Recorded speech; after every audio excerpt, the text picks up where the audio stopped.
Hi, it's Alice, and I'm back with a market update for November 2024 for the Victoria Real Estate Board.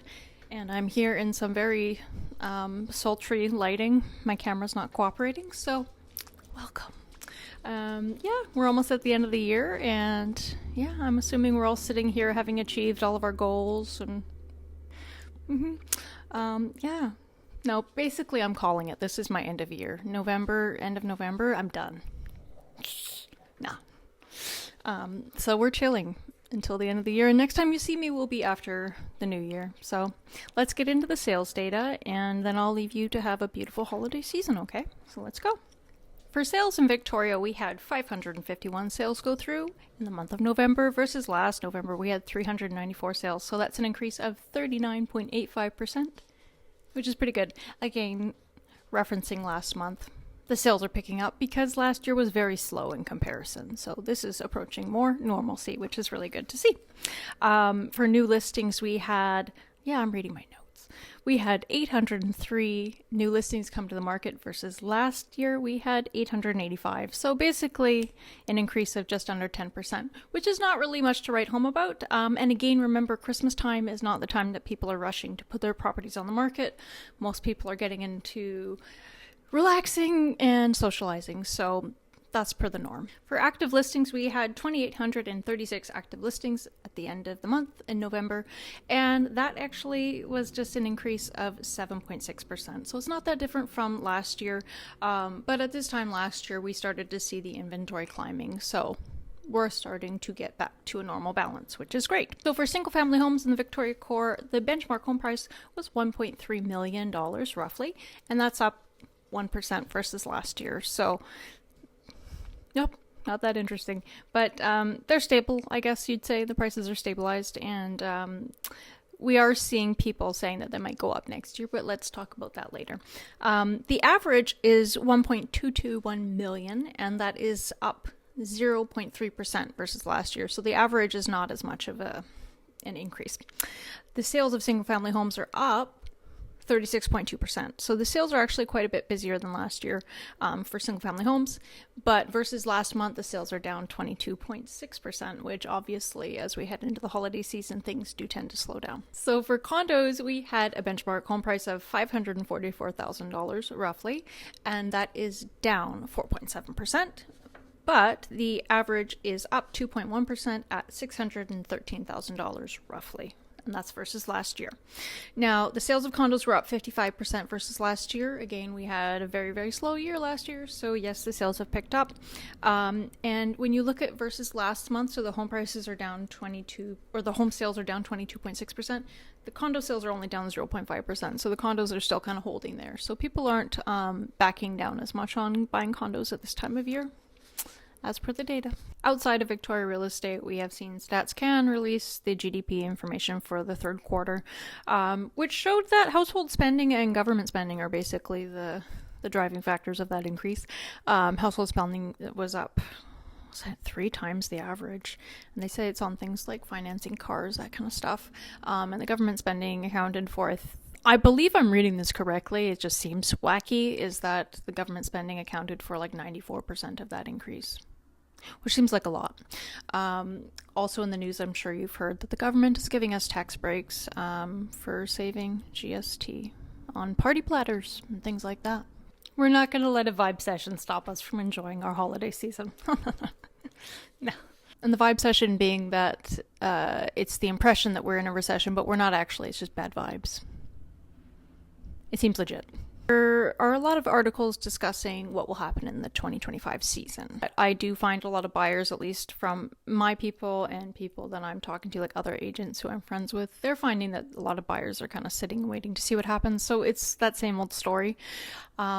And I'm seeing a lot of articles that are saying the same thing, which is in the spring you'll see a surge of activity, perhaps bidding wars in the summertime. I don't even want to utter those words. I'm so not ready for that, but we've been there, done that. And I don't like to generalize, but I have been in real estate since 2017. And I know in my whole career that it's like an ocean, it's like a tide. Every time buyers are like, nope, I'm waiting to see what happens. Every time. something happens, the prices lax up just a little bit, or that interest rate comes that's just the right amount for people, and everybody comes rushing back in. So I don't know that those articles are 100% correct, but I could see it happening because of that retraction on the side of buyers. So we're coming off a really big reduction, like 50 basis points in October, and that was basically, as far as I could see it, and from what I've read, is that the government is giving people a break on their mortgage renewals. Because in 2025, we have an estimated 1.2 million mortgages up for renewal, and these were the mortgages that were undertaken during the COVID season. So really low rates, and it's basically softening the blow. On the flip side, for sellers, with the renewals coming, facing larger payments, they're predicting that you might see a little bit of a flurry of listings coming from people who have higher payments. Perhaps they're on fixed incomes and they don't want to spend that much more money on their housing costs, so they might list and downsize. So you could see listings coming to the market for that reason as well. So it could create a little bit of a balance on there if you see more listings, right? More buyers, more listings, you balance out a little bit. They're predicting that most of these purchases and buyers that are coming in 2025 will be end users and first-time home buyers. Also in the news, there's been lots of discussions about the temporary residents in Canada and the fact that there are 4.9 million visas coming up for expiration in 2025. And the government is suspecting that 1 in 10 will leave and go to a different country or go back to their home country. I'm not sure. But as far as real estate goes, they're predicting that that will affect the rental prices because less people means you need less roofs over heads. So it could be positive as far as rental prices for people looking for a better price.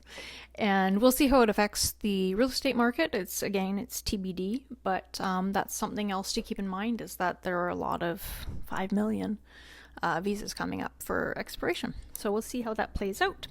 The, StatsCan also mentioned that the new home prices were seeing the sharpest drop in prices since 2009.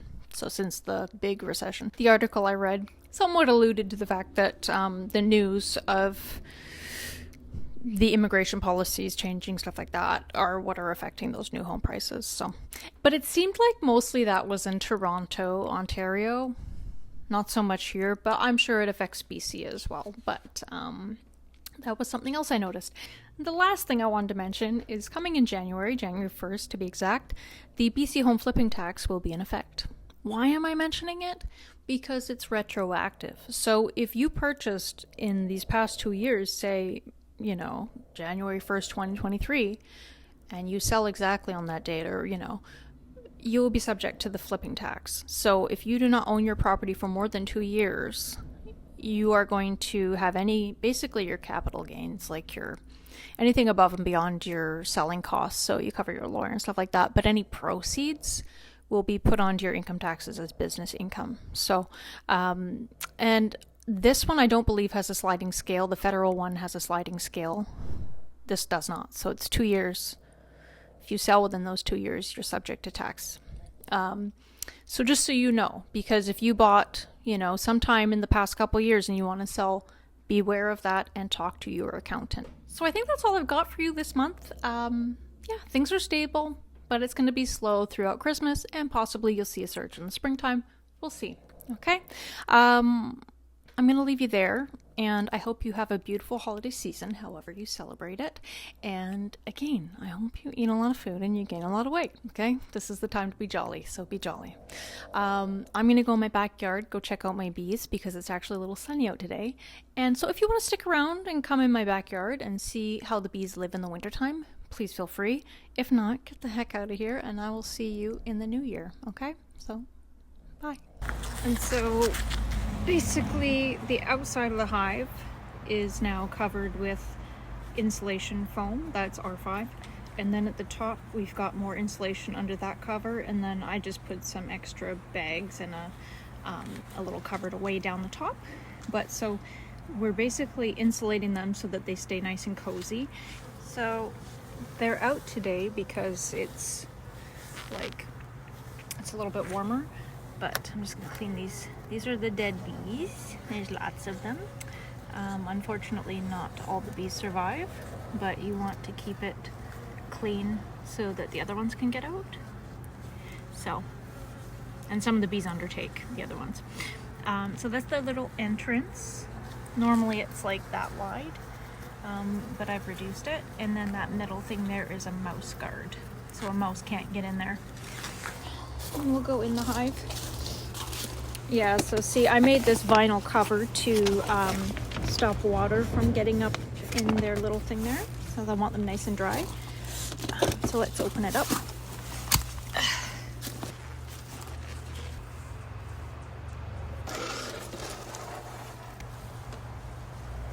So the hive right now, it reeks like bananas because they are, they're alarmed. But basically I need to see if they need more food.